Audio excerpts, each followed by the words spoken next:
اگر کوئی شخص چاہتا ہے کہ اس کے رزق میں اضافہ کر دیا جائے، اسے چاہیے بہت زیادہ اللہ سے توبہ استغفار کا اہتمام کرنے والا بنے، وہ بہت زیادہ استغفار کا اہتمام کرے۔ استغفار جو ہے وہ رزق کی کنجی ہے۔ اللہ اکبر۔ اس بارے میں قرآن کریم میں بہت کچھ آیا ہے اور احادیث مبارکہ میں بھی بہت کچھ فرمایا گیا ہے۔ حضرت عبداللہ ابن عباس رضی اللہ تعالیٰ عنہما ایک حدیث میں بیان کرتے ہیں کہ نبی اکرم صلی اللہ علیہ وسلم نے ارشاد فرمایا، من اکثر استغفار، جو شخص بہت زیادہ استغفار کرنے والا ہے اس کے لیے 3 خوشخبریاں ہیں۔ پہلی بات کیا ہے؟ فرمایا جعل اللہ من کل ہم فرجا، جعل اللہ لہ من کل ہم فرجا، اللہ رب العالمین ایسا شخص جو استغفار کثرت سے کرتا ہے اس کے تمام غم اس سے دور فرما دیتے ہیں۔ اللہ اکبر۔ اور دوسری بات کیا ہے؟ ومن کل ضیق مخرجا، اور جب کسی تنگی میں پھنستا ہے تو اللہ تعالیٰ تنگی سے نکلنے کی راہ عنایت فرما دیتے ہیں۔ اور تیسری بات کیا فرمایا؟ وَرَزَقَهُ مِنْ حَيْثُ لَا يَحْتَسِبُ، اور وہاں سے اسے رزق عطا فرمایا جاتا ہے جہاں اس کا وہم و گمان بھی نہیں جاتا۔ اللہ اکبر۔ اور اسی طرح علماء امت فرماتے ہیں ایک دوسرا سبب کیا ہے رزق میں کشادگی کا؟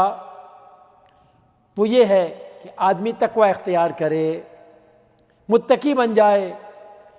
اگر آدمی تقوی کی راہ پہ چلتا ہے، متقی بنتا ہے، تو اس کے لیے خوشخبری ہے، اللہ تعالیٰ اس کے رزق میں اضافہ فرما دیتے ہیں۔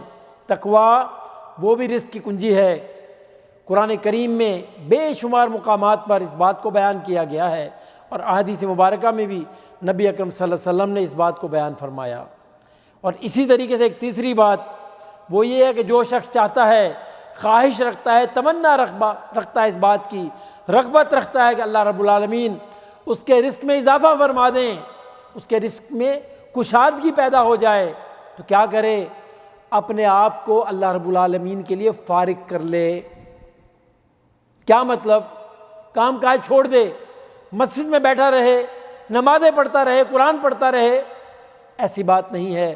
علماء امت نے فرمایا اس سے مراد یہ ہے کہ جب وہ عبادات کی طرف راغب ہو، نماز پڑھ رہا ہے، قرآن پڑھ رہا ہے، اذکار کر رہا ہے، تو پوری توجہ اپنی عبادات کی طرف مرکوز رکھے۔ نماز پڑھ رہا ہے تو خشوع و خضوع کا خیال رکھے، نماز میں یہ تصور رکھے کہ اللہ مجھے دیکھ رہے ہیں اور میں اللہ کے سامنے کھڑا ہوں۔ جب ذکر کرے تو یہی حالت ہونی چاہیے، اور اسی طریقے سے جو بھی کام کرے خالص اس نیت سے کرے کہ میں اللہ کے لیے کر رہا ہوں۔ اس کا مطلب یہ ہے کہ اپنے آپ کو اللہ کے لیے فارغ کرنا۔ اللہ اکبر۔ اور اسی طرح سے ایک چوتھا کام یہ ہے کہ جو شخص چاہتا ہے اس کے رزق میں کشادگی آئے، رزق میں برکت ہو، بڑھوتی ہو جائے، تو کیا کرے؟ صلہ رحمی کرے۔ صلہ رحمی رزق کی کنجی ہے۔ نبی اکرم صلی اللہ علیہ وسلم فرمایا کہ اگر کوئی شخص چاہتا ہے کہ اس کے رزق میں اضافہ ہو، رزق میں کشادگی آئے، رزق میں بڑھوتی آئے اور عمر دراز ہو اس کی، تو کیا کرے؟ صلہ رحمی کرے، اپنے تمام رشتہ داروں کے ساتھ صلہ رحمی کرے وہ۔ اور سب سے بڑا صلہ رحمی کرنا کیا ہے؟ دنیا کی چیزیں تو ہیں میرے بھائیوں کہ آدمی ایک دوسرے کے ساتھ تعاون کرتا ہے، لیکن سب سے بڑی صلہ رحمی یہ ہے کہ آخرت کا جو عذاب ہے اس سے بچانے کی کوشش کرے۔ اگر اس کا کوئی قریبی رشتہ دار شرک میں ملوث ہے تو پھر اس سے اس کو بچانے کی کوشش کرے۔ بے دینی اس کے اندر ہے، دین کی طرف لانے کی کوشش کرے، اور اس کے ساتھ ساتھ دنیاوی معاملات میں بھی اس کا ممد و معاون بنے، مددگار بنے، اس سے تعاون کرے۔ اور اسی طریقے سے ایک اور بات جس کا ذکر علماء امت نے فرمایا، اگر کوئی شخص چاہتا ہے کہ رزق میں برکت ہو تو بہت زیادہ انفاق کا اہتمام کرے، اللہ کی راہ میں خرچ کرنے والا ہو۔ یاد رکھیے یہ فارمولہ ہے، جتنا اللہ کی راہ میں خرچ کریں گے اللہ تعالیٰ اتنا ہی عطا فرمائیں گے۔